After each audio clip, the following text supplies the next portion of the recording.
Welcome back to Coach's Corner. I'm your host, Sean Anderson, and on this segment of Coach's Corner, we speak with the head coach of the Ponca City Wildcat football team, Scott Harmon. Coach, coming off a big win against rival on the road, Enid Plainsman, to open the season. If you're from the outside looking in, you're thinking, "Oh boy, that's kind of a tough way to open the season."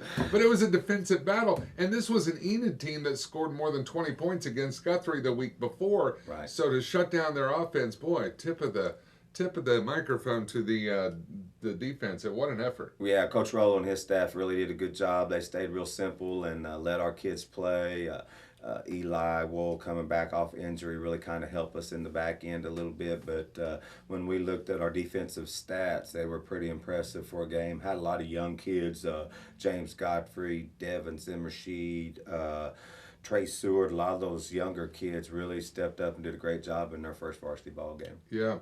6-3, a game without a touchdown. How many games without a touchdown have you been involved in your football career? Not a whole lot because I claim to be an offensive guy. But I told the kids after the game it was ugly but effective, kind of like me. You know what I mean? We're getting the job done, and Right. we'll take it any way we can get it. But the good part about coming off a victory like that is we didn't play as well as we possibly could have on the road against your biggest rivalry, and we still win. So Yeah. there's some things you can build off of there, but to get the monkey off our back was a huge deal. I felt so good for our kids. You could just see the relief on their face. Yeah. A lot of people put a lot of hard work into that win. Yeah. Eli Wall.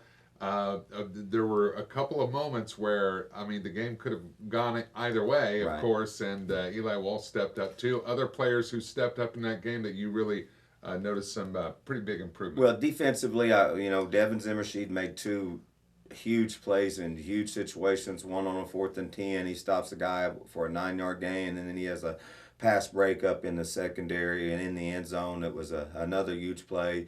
And then offensively, Ray Longoria had 102 yards, I believe. Justin kind of settled down after he got into the rhythm of game a little bit, and you have to kind of give some kudos to our offensive line and Coach Parker, who did a really good job of opening up some holes and kind of dominating the game late and kind of doing what we do, maintaining the football and keeping their offense on the sideline. Yeah. Well, if you were listening to the broadcast on KPNC Radio 100.7 FM or watching the live video stream on PoncaCityNow.com, you may have noticed or you may have heard that the players kind of hung out on the field for a little while. It was kind of a little party, a little celebration out there on the field.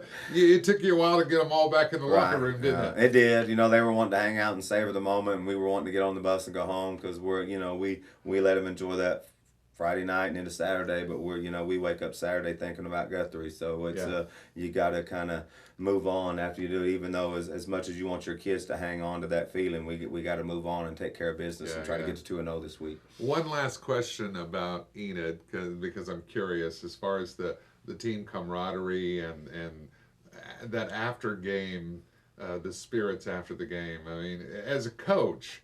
How do you tip for that? Do you let them just have their celebration?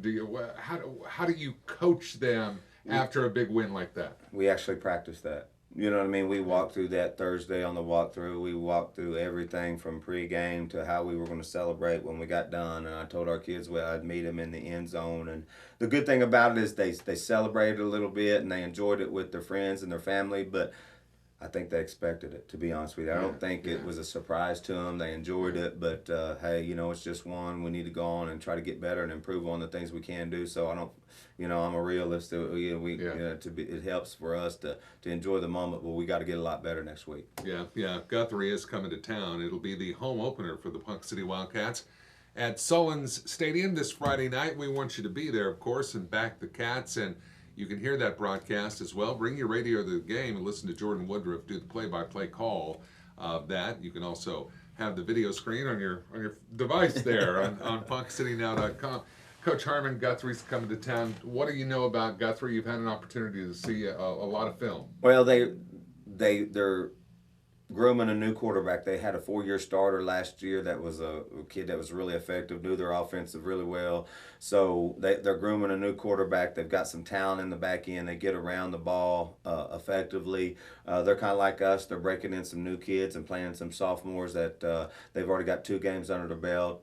They beat Enid 23-21 and then got beat last week by Shawnee. I think it was 44-33 or something like that, for about 10, 12 points. But they've got some skill kids. They got to come on the road again for the second week. We're going to get to play our home game for the first time this year, and hopefully we'll make the same kind of jump that Enid and Guthrie both did from week 1 to week 2, where you kind of iron out all the game time kinks and you get quite a bit better from game 1 to game 2. Yeah. What does practice look like gearing up for this game with Guthrie? I mean, where's the focus? Our focus will be on being more efficient in the passing game, doing what we do really well, running the football. We can run the football at you. We need to get better throwing the football, and then we'll work on some fundamentals, some tackling, some little bitty things. Defense, I'm gonna leave them pretty much alone. If it ain't broke, don't fix it. So right. we'll let them guys kind of go and do what they do. But offensively and special teams wise, we need to shore a few things up, and then just kind of do what you do throughout the year. Try to stay healthy. Work on the fundamentals, and then tweak a little bit of things that you think that you can use for your advantage next week. All right. Any other player shout outs, coach shout outs? Who do you want to give some kudos to? I got to give Coach Rowland all the kudos this Yeah, week. He yeah. and his defensive staff. Coach Love does the secondary, or the safeties, I should say. Coach Steichen does the corners.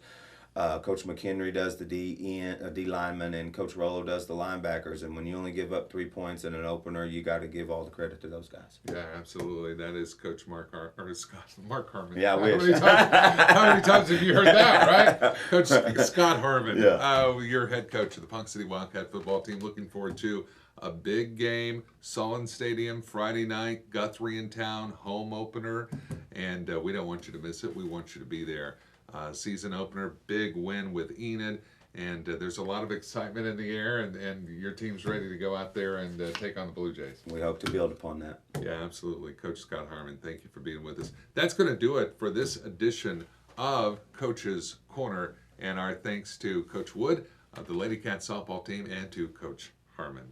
Sean Anderson, your host here for Coach's Corner. Until next time, thanks for watching.